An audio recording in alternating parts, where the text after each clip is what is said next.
At dalangin ko rin po na sa umagang ito ang Santong Espiritu ang siyang kumilos at gumawa sa ating mga buhay upang patuloy po nating maranasan yung kanyang kapangyarihan sa ating kalagitnaan. So tayo po muna dumulog sa Panginoon sa pananalangin. Tayo po manalangin. Panginoon, maraming salamat po sa iyo. Salamat sa iyong kabutihan. Salamat, Panginoon, sapagkat Diyos ka pong patuloy na nag-iingat sa amin. Maraming salamat sapagkat ikaw po ang Diyos na buhay. Diyos na patuloy pong nagbibigay na yung gabay, patuloy po Panginoon nagbibigay sa amin ng katalinuhan, ng kalakasan, maging ng iyong protection, Panginoon, laban sa mga karamdaman. Salamat Panginoon sapagkat alam namin ang kagalingan na ibinigay mo na rin ngayon sa bawat kapatid na nakatunghay ngayon na mayroon po ng karamdaman. Ang kagalingan po ay sa kanila sa araw na ito at sa oras na ito. Salamat din Panginoon sapagkat alam namin sa araw na ito, patuloy ka pong mamangusap sa amin. Dalangin namin, Panginoon, yung Santong Espiritu patuloy mo pong pakilusin sa bawat sa amin. Linisin mo kami sa aming mga kalikuan. Gayon din, Panginoon, bigyan mo kami ng tunay na kaunawaan at kaliwanagan upang ang mga bagay nito, Panginoon, ay mag-benepisyo po kami. Maraming salamat po sa iyo. Pagpalain mo rin po ang lahat ng iglesia nagtataas sa iyong pangalan. At gayon din ang mga lingkod mo, Panginoon, na maghahatid na yung salita. Dalangin po namin sila sa iyo. Dalangin namin, Panginoon, ang pag-ibig, Panginoon, na ibuklod mo sa aming lahat. At maranasan namin, Panginoon, di matingkal ang pag-ibig po sa buhay ng bawat. Maraming salamat. Dalangin namin, Panginoon, sa araw na ito. Patuloy ka pong maitaas. At hinihiling namin, Panginoon, na wala pa ibang pangalan mabigyan ng karangalan sa araw na ito, liban po sa pangalan ng aming Panginoon Kristo. Kaya sa iyo, O Diyos, lahat ng pagpupuri, lahat ng aming pasasalamat sa pangalan ni Jesus. Amen. Amen. Magandang umaga ho sa inyo lahat. Kumusta na po kayo? So, please like and comments lang po. At hayaan po nating marami po yung makapakinig at marami po yung maabot ng salita ng ating Panginoon sa araw na ito. So tayo po ay magbubuli ngayon dun po sa aklat ng Esther. Yan po, dun sa aklat ng aking biyanan. Biyanan ko pa si Panghala Esther pero patay na.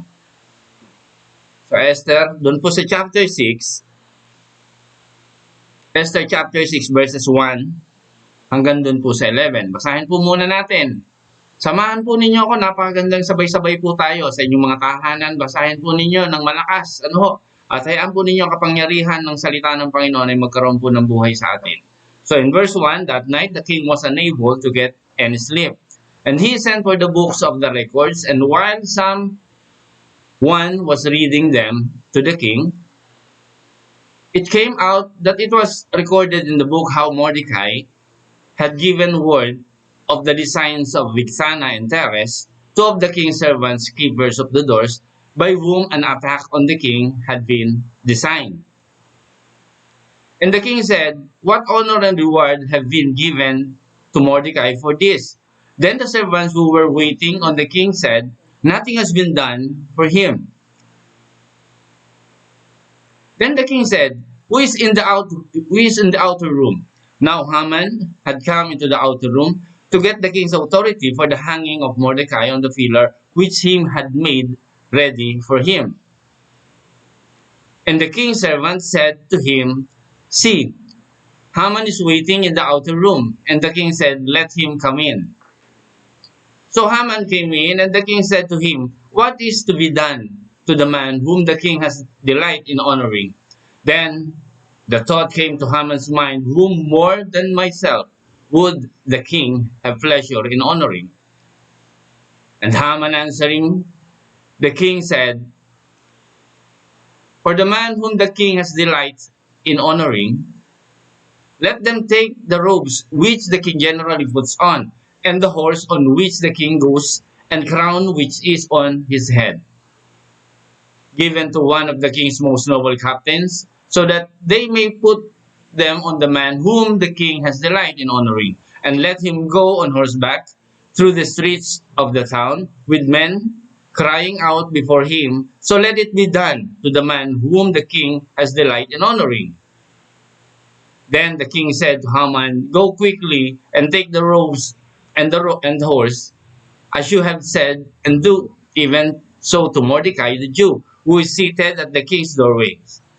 See that you do everything as you have said." And then verse 11, then Haman took the robes and horse, and dressing Mordecai in robes, he made him go on horseback through the streets of the town, crying out before him, "So let it be done to the man whom the king has delight in honorin." Pagpalain po ng Panginoon yung pagkabasa sa kanyang salita. Napakaganda po niyan. Hayaan po ninyong basahin ko muna sa inyo dito po sa Tagalog. Ang sabi po rito sa Tagalog ay ganito: "Isang gabi, hindi makatulog ang Haring Asuero. Ipinakuha niya ang aklat ng mahalagang pangyayari sa kaharian at pinabasa ito habang siya'y nakikinig. Nabasa ang bahagi ng kasaysayan tungkol sa pagkatuklas ng Mordecai sa masamang balak ni Bigtan at Teres na papatayin ang Haring Asuero. Dahil dito, tinanong na hari, anong gantimpala ang pagpaparangal ang ginawa kay Mordecai dahil sa kabutihang ginawa niya sa akin? Sumagot ang tagapaglingkod, wala po. Sino yung pumasok sa bulwagan? Paibang tanong ng hari. Noon ay pumapasok sa bulwagan si Haman upang sabihin sa haring yari na ang pagbibitayan kay Mordecai. Sinabi ng mga tagapaglingkod ng hari, si Haman po. At sinabi ng hari, palapitin ninyo. Dumapit naman si Haman at itinanong sa kanya ng hari, ano ang mainam gawin sa sino mang ibig parangalan ng hari? Akala ni Haman ay siyang tinutukoy ng hari. Kaya sinabi niya, ganito po, ipakuha ninyo ang damit ninyong isinuot at ang kabayong sinakyan nang kayo'y putungan bilang hari. Ang damit ay ilagay sa isa sa mga pangunahing pinuno ng kaharian para isuot sa pararangalan. Pagkatapos isakay sa kabayo at ilibot sa buong lungsod habang isinisigaw ang lalaking pinararangalan ng hari.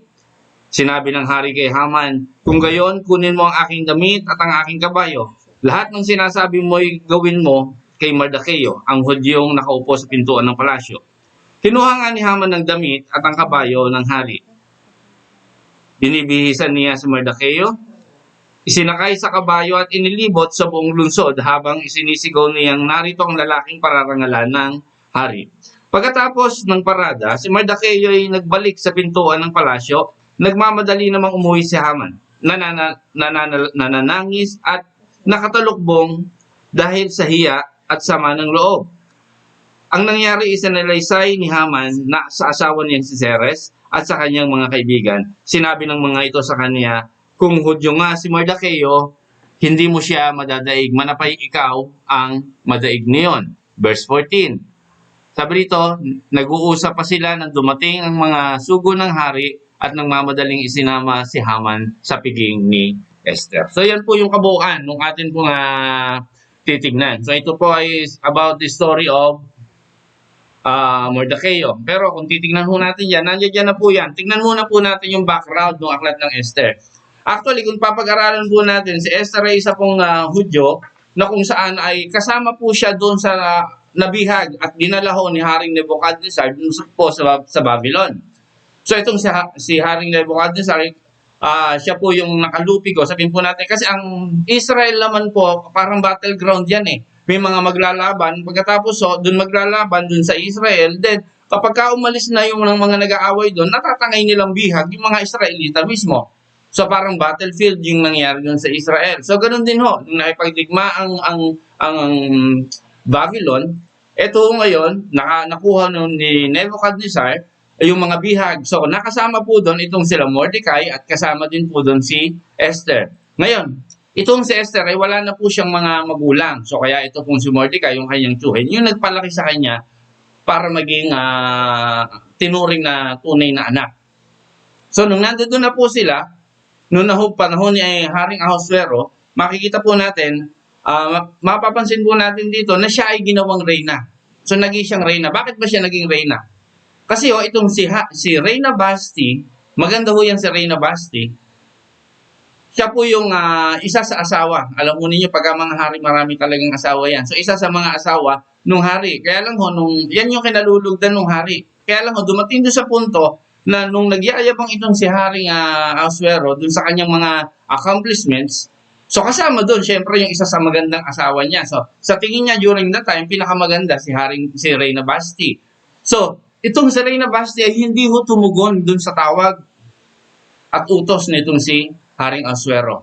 Kaya kung nagtanong siya ngayon, ano dapat gawin? Sabi ng mga nakapaligid, ang sabi nga niya, ganito, hindi maganda yon sapagkat hari yung sinusuway niya, magiging hindi magandang tularan nung ibang mga kababaihan dahil ang mangyayari mapipintasan dahilan yung hari mismo ay hindi sinusunod ng kanyang asawa. Ang sabi doon, lahat ng mga kalalakihan dito hindi na rin susundin ng mga asawa nila. So yun yung nangyari. Kaya ang tinanong ni Haring Asuero dun sa kanyang mga advisors, anong gagawin natin? Sabi nga, tanggalan ho ninyo ng pagiging reyna. So ang ginawa ni Haring Asuero, tinanggal niya sa pagiging reyna itong si Reyna Vashti. At dahil lang siya ay nangungulila dun sa pagkawala ni Reyna Vashti, ang sabi ng mga advisor, maghanap po kayo ng maipapalit kay Reyna Vashti. At dito na ho pumasok. Dahilan po sa itong si Esther ay napakaganda. Actually, ang pangalan niya si Hadassah. Ayan po yun. So, napakaganda po nitong si Esther. So, siya po ay isa sa napili. Alam mo ninyo, ang ginagawa kasi doon, nag-iintay muna doon sa mga napipili, nag-iintay muna ng 12 months. Ang ginagawa doon ay pinapaliguan, pinapabaguhan, pinapaganda, pinapakinis yung katawan. So, bago sila ihaharap doon sa hari, bago sila puputungan, tawag dito, papatungan yata nung setro, nung hari. So, para mapipili, pagagandahin muna sila. So, dumating doon sa punto, hindi pa si Esther ay hindi pa nahihirang. Hindi pa napapatungan ng setro ni Haring Asuero. So, dumating doon sa punto, pag pinag-aralan niya from chapters 1 hanggang doon sa 7, makikita natin dito, yung Israel during that time ay nalagay sa malaking panganib. Yung mga Israelita, during that time, nalagay sila sa napakalaking panganib. Alam niyo kung bakit? Dahil doon sa chapter 3 na aklat ng Esther, makikita natin, doon sa chapter 2, naging reyna si Esther. Pero doon sa chapter 3, makikita natin dito, doon sa chapter 3, iniluklok si Haman bilang pangunahin doon sa mga ministro ng hari. So itong si Haman ay may galit sa mga Hudyo. At dahilan siya ay nandoon na sa kanyang posisyon, gusto niya lahat ng tao, siya ay iginagalang. So yun ang gusto niya. So ibig sabihin parang mayabang na tao. Mayabang na tao. So lahat ng mga tao kapag siya dadaan, kinakailangan yuyuko. Kailangan para kang hapon siguro yuyuko kapag dumadaan si Haman sapagkat siya ay pangunahing ministro ng hari. Kaya lang itong si Mordecai, alam mo niyo ganito ang mga Hudyo kasi hindi talaga nayuko. Pag-aralan nyo yung kay Daniel, dun kay Shadrach, kay Meshach, kay Abednego, never silang yumuyuko saan man. So itong mga Israelites talaga, itong mga Hudyo talaga, hindi sila yumuyuko sapagkat ang kanilang pagyuko ay talagang inilalaan lamang nila sa tunay na Diyos. So kaya hindi siya yumuyuko. So nasamaan siguro itong si Haman kay Mordecai, dahilan sa itong si Mordecai ay hindi yumuko dun sa kanya, na hindi man lang siguro hindi man lang nagbaw, hindi man lang bumati. So nakita niya parang kawalan ng paggalang, kaya nagkaroon siya ng matinding galit kay Mordecai. Kaya inisip niya na ipapatay lahat ng mga Hudyo. Dahil sa sinasabi ni Mordecai na siya isang Hudyo. So, ninasa ngayon ni Haman na ipapatay ang lahat ng mga Hudyo. Kaya nga nung nalaman nito na gumawa ng kasulatan itong si Haman para ipapatay ang lahat ng mga Hudyo, ay talaga namang nalungkot itong si Mordecai. Kaya ginawa ni Mordecai, siya ay nag-ayuno na nalangin at tinawagan niya yung mga Israelita, yung mga Jews during that time, ng mga kasama niyang bihag dun sa Babylon. Sila ay nagsuot ng sako, pagkatapos sila ay nag-aayuno. So nakita yun ni Esther, sabi niya ganyan, ano nangyayari? Hanggang pinaliwanag nung taong tumitingin kay Esther, yung nangyari na ito nga ay pinagbabalakang patay ng mga Hudyo. So, anong nangyari? Lumapit si Mordecai kay Esther at sinabi niya yung pangyayari. Ang sabi niya kay Esther, sabi niya ganyan ay pinagbabalakang patayin at lipulin yung mga Hudyo, ang mga Israelita, nitong si Haman. So, ano nangyari? So, nangyari ang sabing ganyan ni Esther kay Mordecai, ay wala akong magagawa sapagkat hindi pa naipapatong sa akin ang setro ng hari upang ako ay kanyang kagiliwan. Hindi pa naipapatong sa akin. So, ang sabing ganyan ay Ang sabing ganyan ni Mordecai sa kanya, kung wala kang magagawa, sabi niya ganyan, naniniwala ako na kaya ka inilagay ng Diyos diyan sa kalalagayang iyan bilang reyna, ay pero para meron kang magawa sa bansang Israel habang tayo bihag dito. So iniligay ka diyan at ipunisisyin ka diyan ng Panginoon dahil meron kang kayang gawin. Ito ang tatandaan ho ninyo sa buhay natin. Kung saan ka inilalagay ng Diyos ay may ipinagagawa ang Diyos para sa iyo. Saan mang lugar, saan mang trabaho ka, inilalagay ng Panginoon, inilalagay ka diyan ng Panginoon dahil meron siyang ipagagawa sa iyo sa lugar na yan. So siya ay nandoon bilang reyna. So nagkaroon ng problema ang mga Israelita, lumapit si Mordecai, at sabi niya ganyan, hindi pa naipapatong, sabi niya gumawa ka ng paraan. Dahil kung hindi ka gagawa ng paraan, ay hindi ka rin naman makakaligtas. Kapag ka ipinalipol ni Haman ang mga Israelita, ang mga Hudyo, at nalaman ikaw ay isang Israelita. So yun po yung background. Yun po yung background. So kaya nga wala silang magawa. So ito po yung background nun. So sila po ay ipapapatay. Alam mo ninyo, ganito. Yun po ang gusto kong tignan at talakayin po natin sa araw na ito. Sa buhay po ng tao, dalawang bagay lang naman yan. Mayroon kang kayang gawin at meron kang hindi kayang gawin. Tama po ba? Meron kang kayang gawin at meron kang hindi kayang gawin. Kaya malinaw, kung titignan po natin, mapapansin po natin, even in Luke chapter 18 verse 27, ang sabi doon meron daw mga bagay na imposible sa tao. Pero yung imposible sa tao ay posible sa Diyos. Anong ibig kong sabihin? May mga bagay na posible para sa tao para gawin. Tama po ba? May mga bagay na posible sa tao para gawin. Alam mo ninyo ganito, God expects us to do what we can do. Ibig sabihin, all the possible things that we can do, that is what God expects us to do. So, ang gusto ng Panginoon, o yung posible sa atin, gawin natin. Yung posible sa tao, gawin ng tao. Tama po ba? Ito kasi malaking problema natin eh. Minsan, merong posible sa tao, hindi niya ginagawa. Gusto niya gawin pa ng Diyos sa kanya. Pag-aralan ho ninyong mabuti, mapapansin ho natin yan, kung pag-aaralan po ninyo at kung titingnan ho natin sa Biblia, mapapansin po natin, even in John chapter 11:39, John 11:39, sabi diyan, Jesus said, "Take away the stone." Sabi dito, Martha, the sister of him who was dead, said, "Lord, by this time the body will be smelling, for he has been dead for days." Sino yan? Si Lazarus.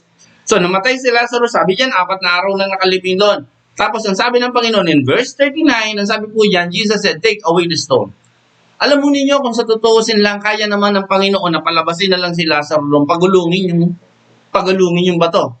At lalabas na siya. Pwede niyang hindi iutos yan. Pero alam mo ninyo, ganito yung paggulong ng bato, yung pagtatanggal ng bato, posible sa tao. Pero yung pagbuhay kay Lazaro, imposible ho yan sa tao. So anong ibig sabihin? Yung posible sa tao, gawin ng tao, yung imposible, iwan sa Diyos. So yan po yung makikita natin dyan. Kaya nga, mapapansin mo natin patuloy dyan. Even dun po nung time ni Moses in Exodus chapter 4, in verse 2, ang sabi ho dyan, and the Lord said to him, "What is that in your hand?" So kasi sinasabing ganyan ni Moses, paano ako haharap dun sa hari? So meron siyang problem, paano siya harap dun sa hari? Kaya sinanong ng Panginoon sa kanya, "What?" Sabi niya, and the Lord said to him, "What is that in your hand?" Ano sabi niya? And he said, "Arad." So meron. So ginamit yun.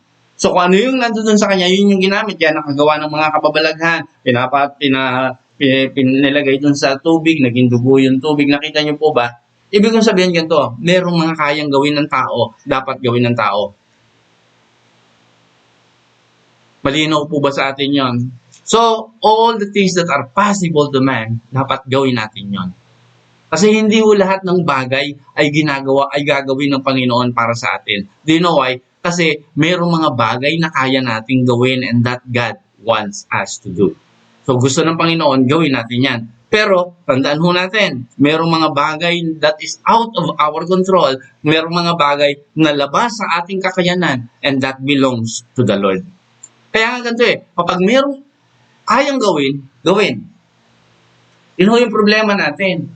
Maraming mga tao, kaya niya naman yung gawin, hindi niya ginagawa.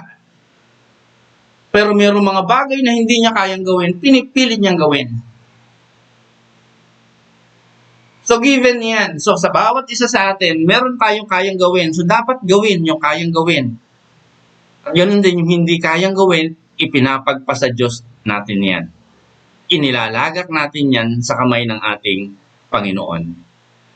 So patuloy tayo. Kung titingnan natin, ano nangyari? Itong si Mordecai, itong si Esther, may ginawa sila. Ginawa nila yung kaya nilang gawin.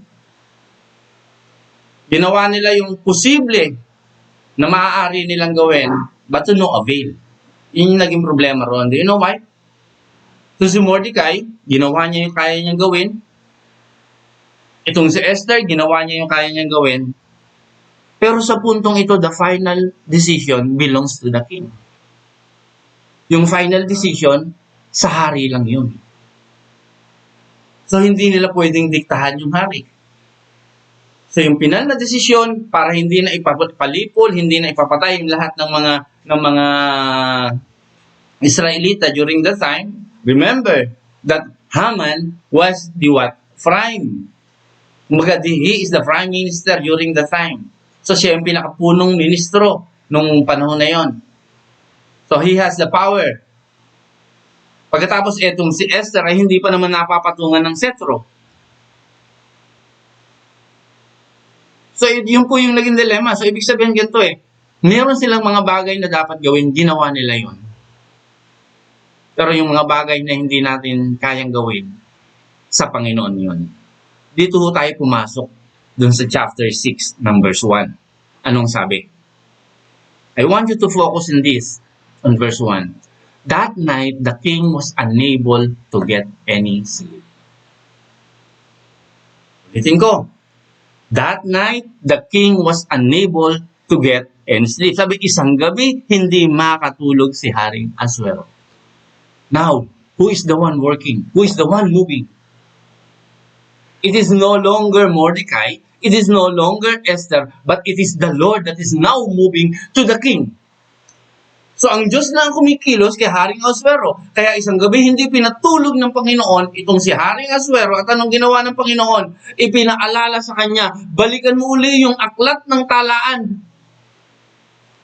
Sabi diyan, and he sent for the books of the record, and while someone was reading to them, ang sabi ng verse 2, ang sabi diyan in verse 2, ang sabi sa atin diyan in verse 2, it came out that it was recorded in the book, sabi rito, how Mordecai has given word of the design of Bigthana and Teres, two of the king's servant keepers of the door, sabi rito, by whom an attack on the king had been designed. Ipinaalala yung ginawa ni Mordecai. Sapagkat itong si Bigthana at saka itong si Teres ay nagplano para patayin yung hari. Pero ang ginawa nitong si Mordecai, ipinaalam ito kay Esther at si Esther sinabi naman sa hari at napatunayan na totoo na mayroong balak patayin ni Teres at saka ni Bigthana ang hari at yung dalawa ay pinabitay. Kaya itinatanong ngayon ng hari, ang sabi ni Haring Asuero, ano bang nagawa natin kay Mordecai? Iniligtas niya ako sa kamay ng dalawang yun para ako'y mapatay. Anong parangal ba ang ginawa? Anong sabi? Wala daw. Anong sabi ng verse 3? So, ang sabi diyan, and the king said, what honor and reward had been given to Mordecai for this? Sabi, then the servants who were waiting on the king said, nothing has been done. Wala daw kung ginawa. So, anong inilagay ng Panginoon sa puso ni Haring Asuero in verse 4? Ang sabi diyan, then the king said, who is in the outer room? Now Haman had come into the outer room to get the king's authority. So, eto ngayon. Anong nandoon? Anong ginagawa ni Haman doon? Si Haman ay nandoon, hihingi ng authority para ano? Bitayin si Mordecai. So hihingi siya ng otoridad para ipapatay si Mordecai. Pero iba ang nilagay ng Lord sa puso ng hari. Ano ang nilagay ng Panginoon sa puso ng hari?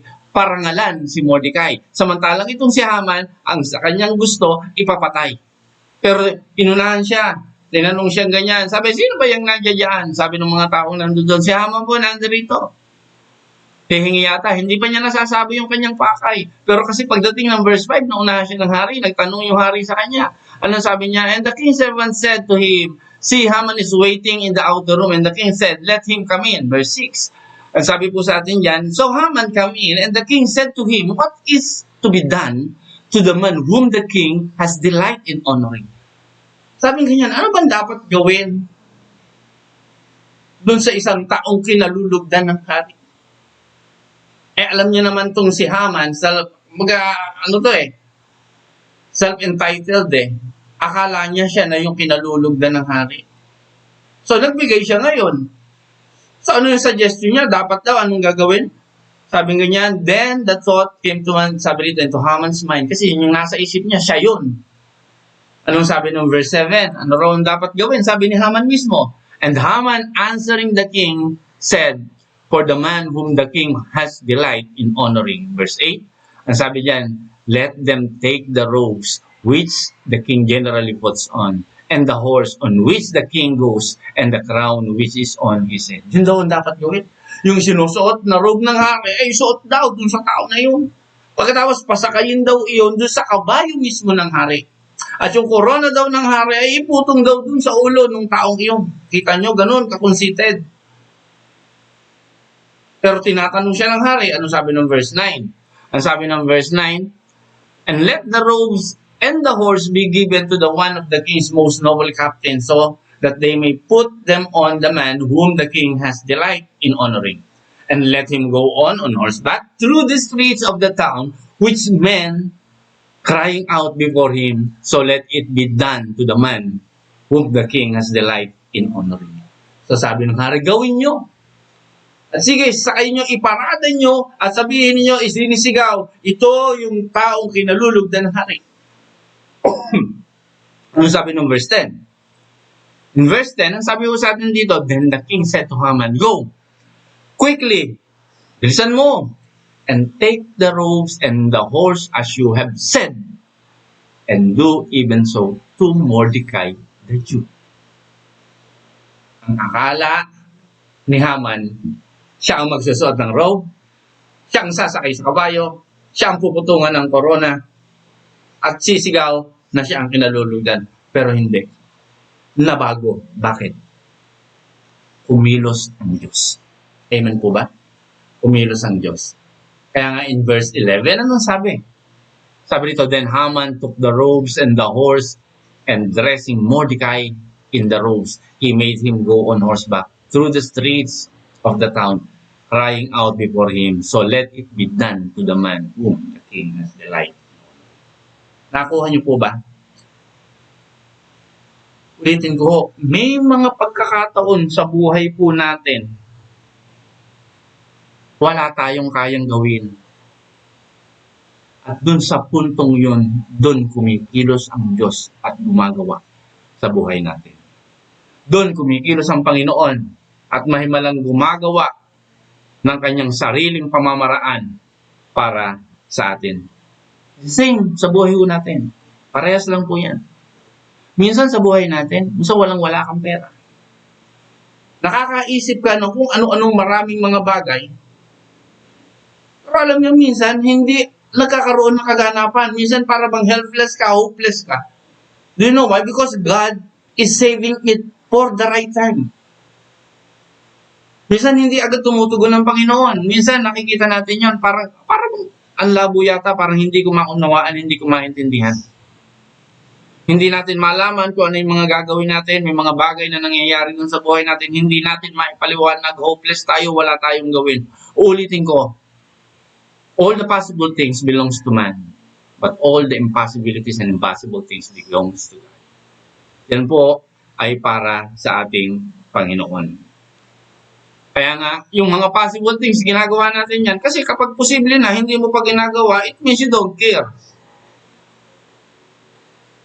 Pero kapag meron kang ginagawa and you're doing your best and yet your best is not good enough, then all the impossibilities belongs to God. Lahat ng imposible, yan ay para sa ating Panginoon. Kaya nga minsan, isip ka ng isip. Naranasan niyo ba yon? Minsan may magtatanong sa akin, Pastor, ano kayang gagawin ko? Hindi ko na alam ang gagawin ko. Ulitin ko. Pag-ulit nga, ano sabi mo? Pastor, hindi ko na ho alam ang gagawin ko. Anong gagawin ko? Eh, di wala. Hindi mo nga alam ang gagawin mo eh. Pag hindi mo alam ang gagawin mo, wala kang dapat gawin. Kasi most of the time, kapag hindi mo alam ang gagawin mo and you do something, the possibility is what? You're going to do wrong. Pag may mga bagay na hindi mo na alam, may mga bagay na hindi mo nabatid, pag may mga bagay na out of your control, then that belongs to God.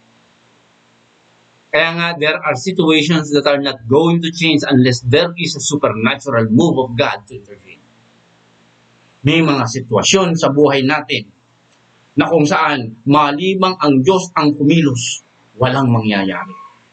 Kinakailangan ang panghihimasok ng Diyos sa ating mga buhay. At ito yung nangyari kay kay Mordecai at saka kay Esther. Wala silang kakayanan, hindi nila kayang gawin. Anong ginawa nila? Pinagpasa Diyos at ang Diyos ay kumilos. Kaya nga mapapansin ho ninyo doon sa chapter 3, 4 and 5, makikita nyo ho dyan, sabi ganyan ni Mordecai, wala akong kayang gawin. Sabi niya ganyan, mabuti pa, ipanalangin nyo ako, ipag-ayunan nyo ako, huwag kayong kakain, huwag kayong iinom. Ipag-ayunan nyo ako. Yun ho yung ginawa ng mga Israelita. At alam mo ninyo, kumilos ang Diyos sa buhay po nila. Kumilos ang Diyos, saan? Sa puso ni Haring Ahasuero. So yun po yung nangyari. Yun ho yung naganap dyan. Kaya nga ho, ito, makikita natin, anong kailangan ni Mordecai, anong kailangan ni Esther. Ang kailangan ho nila is the supernatural way, yung pagkilos ng Diyos. Kaya nga, balikan natin in verse 1. Anong nangyari? Kumilos ang Diyos. Sabi, on that night, the king could not sleep. Sabi, that night, the king was unable to get and sleep. Hindi siya pinatulog ng Panginoon. Bakit? Nanghihimasok ang Panginoon. Anong ibig kong sabihin? Ito lang po. Do your best. And what? Let God do the rest. You do your best. And let God do the rest. Gawin po natin yung dapat nating gawin. Gawin po natin yung kaya at posible nating gawin. Pag nagawa na po natin yon, leave it to the Lord. At kapag mga imposible, huwag na ho kayo mag-isip because it belongs to God. Yan ay para sa ating Panginoon. Kaya nga, kumikilos ang Panginoon sa buhay natin, may mala. Kumikilos ang Panginoon sa atin. Alam ho ninyo kung anong tawag doon? God works in mysterious ways. God works in mysterious ways. Yan po ang tawag doon. Yan po yung misteryosong pagkilos ng Diyos sa ating mga buhay. Naalala ko yung isang kwento. Meron hong isang mag-ina. Sinong nangyari naman ho ito, hindi pa uso ang cellphone. So may mag-ina, yung ina ho nakatanggap ng card. So habang naglalakad ho sila sa karsada ng ganyan, nakita ho sila dalawang pastor yung nakakita sa kanila. Yung pastor ho ang nagkwento. So, nagpapasa kong ganyan. So, hindi walintana ng ganyan nung nanay. Nung naglalakad siya, wala siyang pakialam sa daan. Alam niyo naman ho, di ba, lalo ngayon, marami mga tao ngayon. Kita niyo yung bata dati, nahulog, kaka-selfie, cellphone na hong gamit noon. Meron naman ho, nasa gasaan ng tren, di ba? Kaka-cellphone. Pero yun naman, tren na nga ho yun, malayo na. Ang busina ng tren, kalakas noon. Di ba?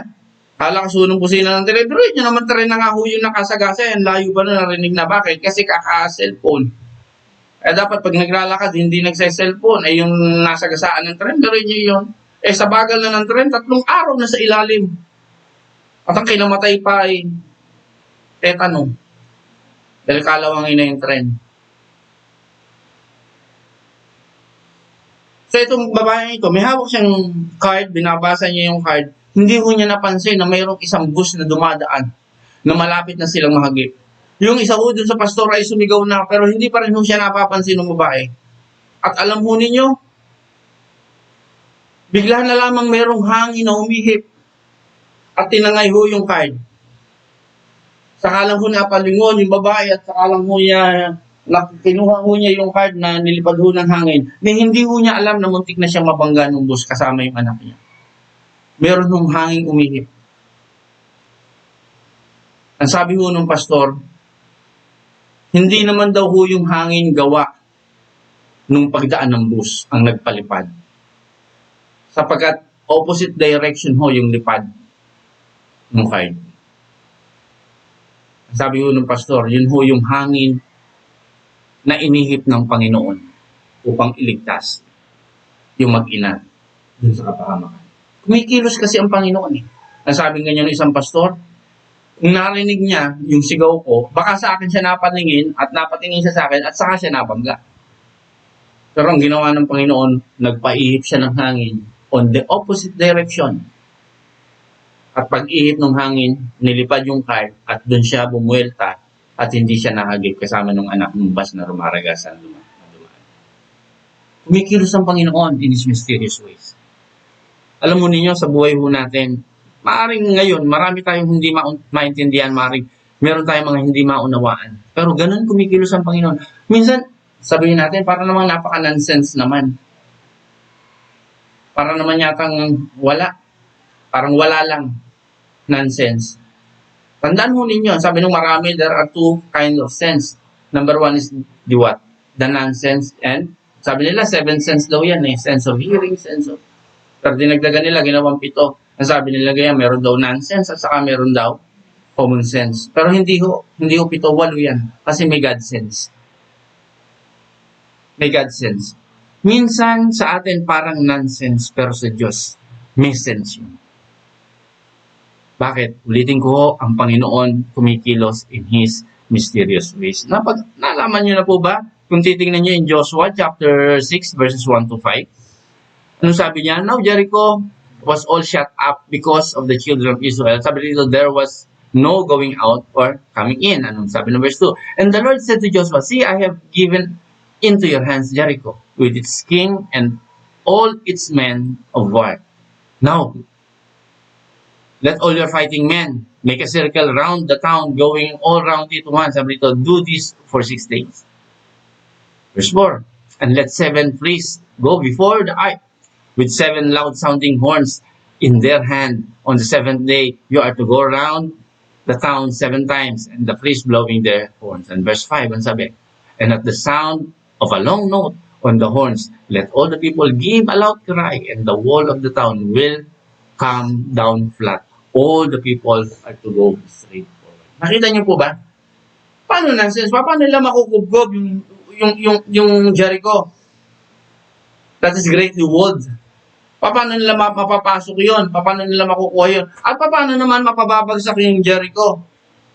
Hindi sinabi magdala kayo ng maso, hindi sinabi magdala kayo ng mga asarol, hindi sinabi mga ganon, magdala kayo ng mga dinamita, pasabugin nyo yan para bumagsak yan. Hindi ganon ang sinabi ng Lord. Anong sabi ng Panginoon? Umikot kayo doon. Paunahin nyo yung mga pari doon, yung mga saserdote. Paunahin nyo yan dyan. Sabi, mag-blow kayo ng mga horn.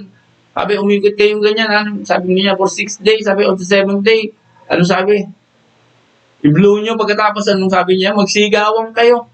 At ano rin mangyayari? Babagsak daw yung wall of Jericho. At yun nga yung nangyari. Nonsense, but that's God's sense. Because God is moving in His mysterious ways. Maraming ganun. Kaya nga papag-aralan po natin, papansinin natin, maraming mga bagay sa Biblia, pag binasa po ninyo at pag pinag-aralan po natin, makikita natin na ang Panginoon kumikilos dun sa mga pamamaraan na hindi kayang abutin ng ating mga pag-isip. Ang Diyos ay kumikilos dun sa mga pamamaraan na kung saan hindi kayang arukin ng ating mga limitadong kaisipan. Kaya nga, kung titignan natin, bilang pangwakas na po, dito na natin po tatapusin, makikita po natin dun po sa aklat ng dito po sa aklat ng 2 Kings, dito na po tayo magwawakas. Doon po sa chapter 7 verses 1 to 20. 2 Kings chapter 7, 1 to 20. Ano pa sabi diyan? Ito yung tungkol po dun sa ketongin. Ang sabi po diyan, then Elisha said, sabi dito, give ear to the word of the Lord. Sabi dito, the Lord says, tomorrow about this time, a measure of good meal will be offered for the price of a shekel, and 2 measures of barley for a shekel in a marketplace of Samaria.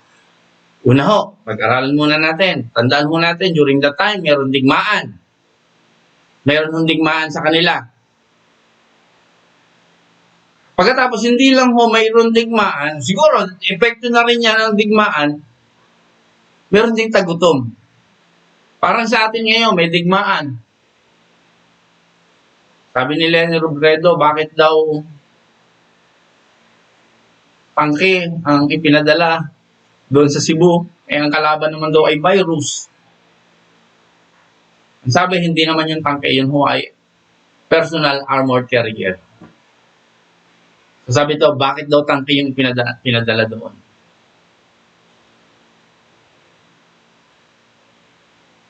Nakikipagdigma nga naman sa COVID. Kaya may nag-comment tuloy, hayaan daw sa susunod, ang ipagbibili na lang sa mga sundalo ay ambulance.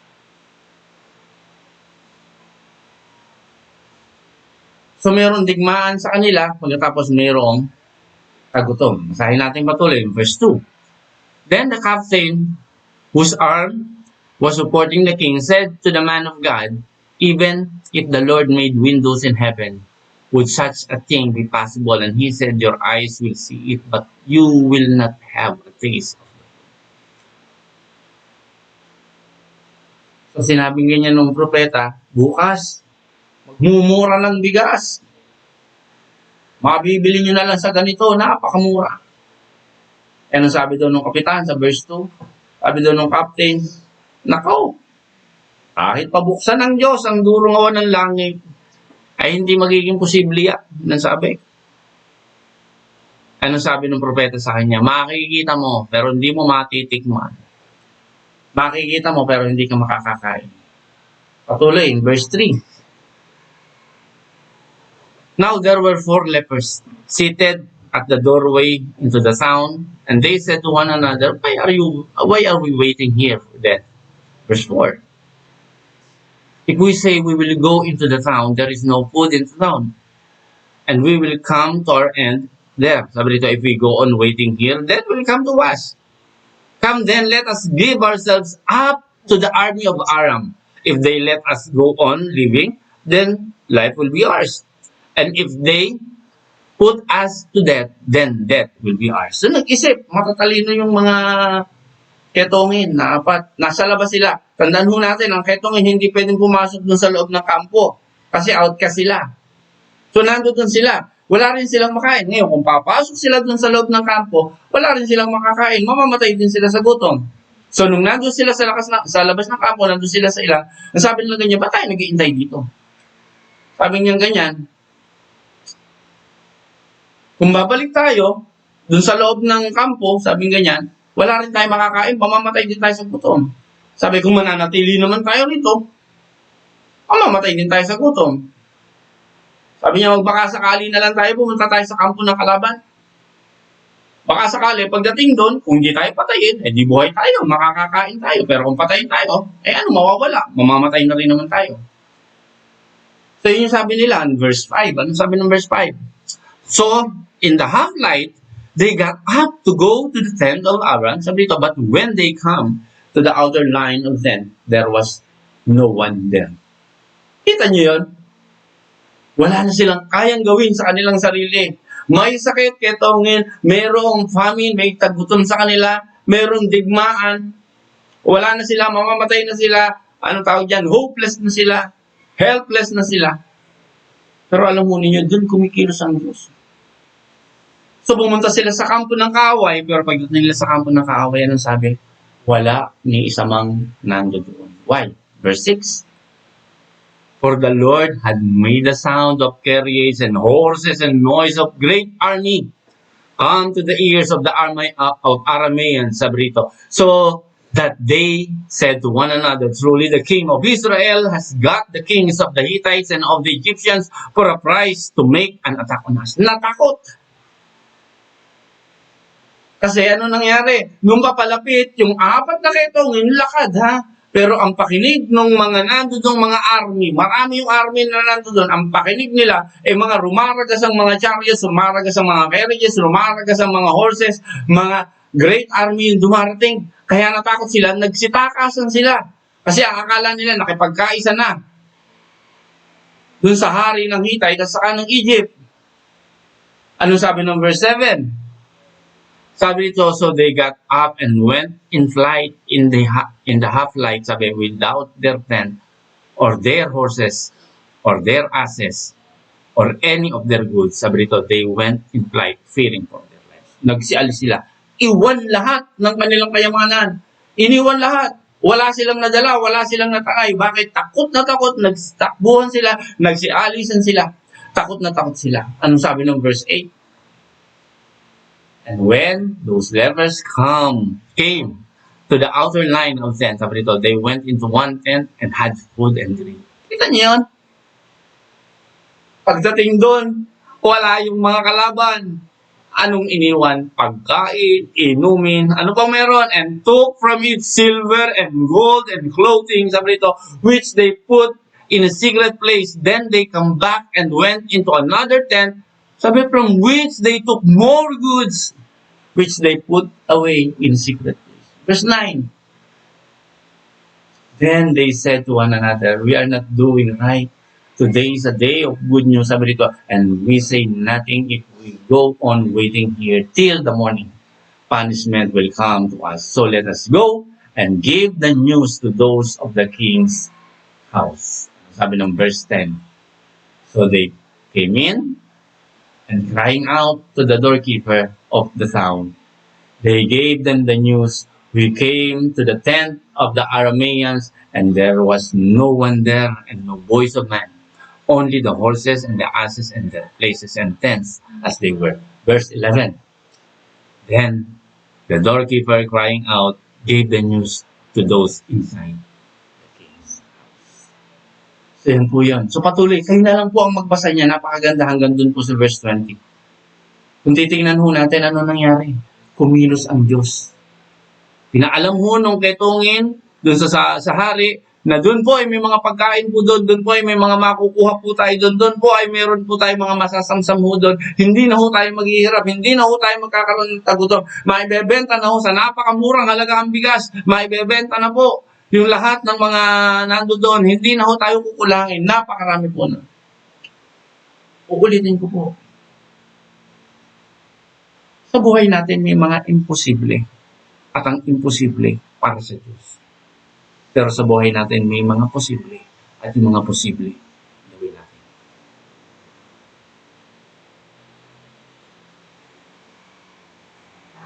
All impossibilities are God's stage to perform His grace.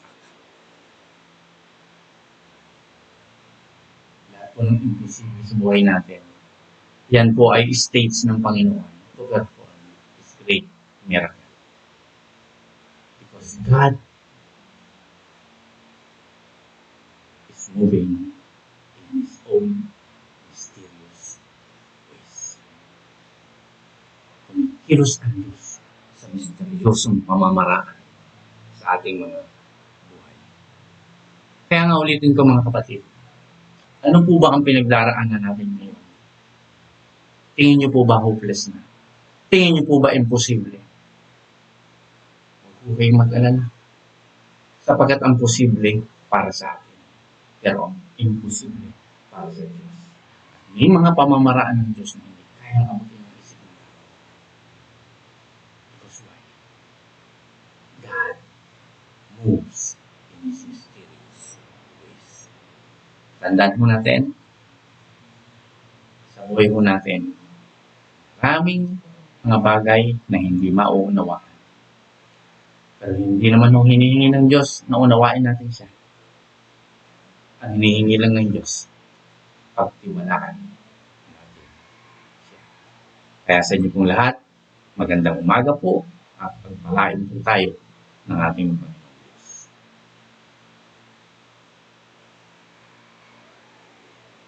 So, tayo po'y dumulog ngayon sa atin pong mga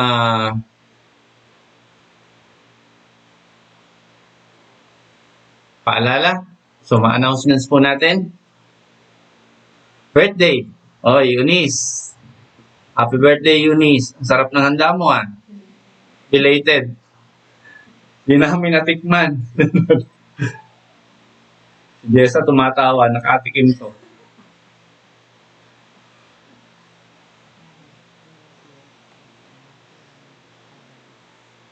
happy birthday din kay ako muna. Mami ba? Asawa ko kasi doktor eh. Bata pa lang, sulat doktor na. Ayan, Mami Iluminada Abanya. Ayan.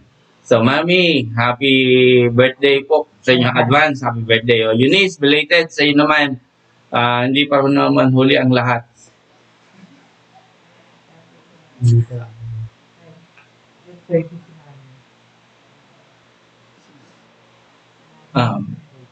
At ganun din, belated wedding anniversary kay Jessica at sa kay Arvin. So, Karandang. So, happy anniversary sa inyo. So, dalangin ko ho ang pagpupuri at ang lahat ng kapurihan sa lahat ng mangyayari sa buhay ho ninyo ay para sa Panginoon lamang.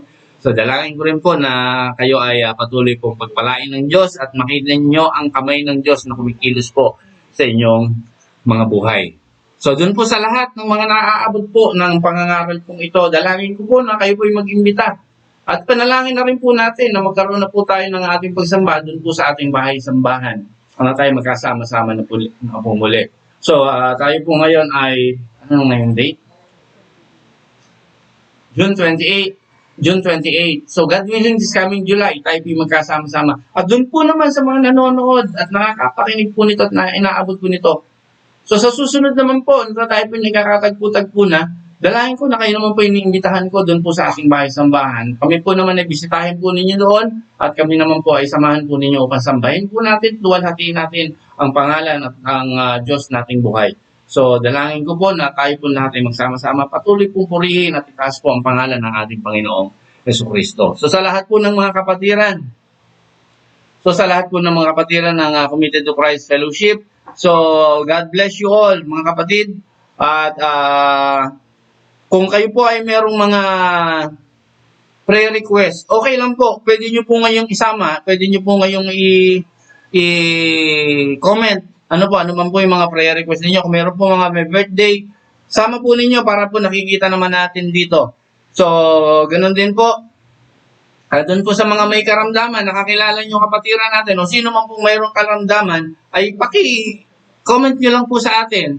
At i-message nyo lang po dun sa atin pong Facebook page at atin po silang isasama po sa atin pong pananalangin. So, kaya sa inyo pong lahat dyan, so lahat po na inaabot po ng mga pangaral na ito, kahit dun po sa mga taga Maynila, so binabati ko po kayo, happy Blessed Sunday po sa inyong lahat diyan. So, dalangin ko po yung pag-iingat ng Panginoon ay sumayin nyo. So, keep safe po sa inyo lahat and may the Lord's blessing be upon you. So, tayo po'y dumulog muna sa ating Panginoon sa pananalangin. Panginoon, maraming salamat po. Salamat o Diyos sa iyong kadakilaan sa aming buhay. Salamat sapagat alam namin Diyos ka po na patuloy nakikilos at kumikilos sa buhay namin ito. Nihiling namin Panginoon ang patuloy na pagsasaayos mo sa sitwasyon at dalangin namin Panginoon sa iyo na kami po'y idako muna sa iyong bahay-sambahan upang kami mag-apisan-pisan upang itaas ang ipundakilang pangalan. Maraming salamat po sa iyo, Lord. I-bless mo rin ang mga may karamdaman ng kanilang kagalingan. Lord, ano man po ang dinudulog sa inyo, Panginoon, sa pananalangin, Panginoon, ikaw po ang tumugon po sa kanila. Patuloy po namin sinasama si Gilbert, ganyan din, Panginoon, si Jifet. Lord, a complete healing to be upon them, Panginoon. At ganyan din sa kapatiran namin. Sino man sa kanila na may karamdaman, Lord, abutin mo po sila ng iyong mapagpalang kamay upang sila ay bigyan ng kagalingan. At sa bawat sa may pangangailangan, dalangin ko, Panginoon, tugunin mo po sila. At ipakita mo, Panginoon, na hindi maikli ang iyong kamay. Manapa, Panginoon, ang pagbabala mo ay sapat sa bawat isang taong sa iko'y tunay na nagtatapat. Kaya, Panginoon, salamat po sa iyo ang Diyos, ang papuri o sa iyo po ang lahat ng pasasalamat. Ngayon, ang Diyos na nagbibigay sa atin ng pag-asa, magkaloob nawa sa inyo ng kagalakan at kapayapaan sa pananalig upang sumagana kayo sa pag-asa sa pamagitan ng kapangyarihan ng Espiritu Santo. Sumayin nawa ang Diyos na pinagmumulan ng ating kapayapaan ngayon at magpakailanman. Amen, amen, at amen. Pagpalain po kayo ng Panginoon, mayo po kayo mapayapa, taglayin po ninyo ang pag-iingat ng Diyos.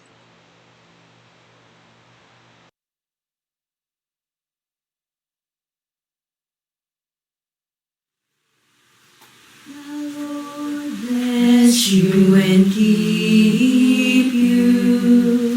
The Lord lift His countenance upon you and give you peace.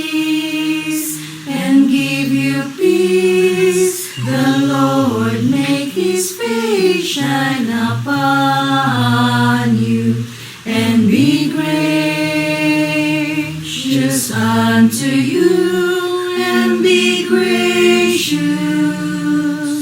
The Lord be gracious, gracious unto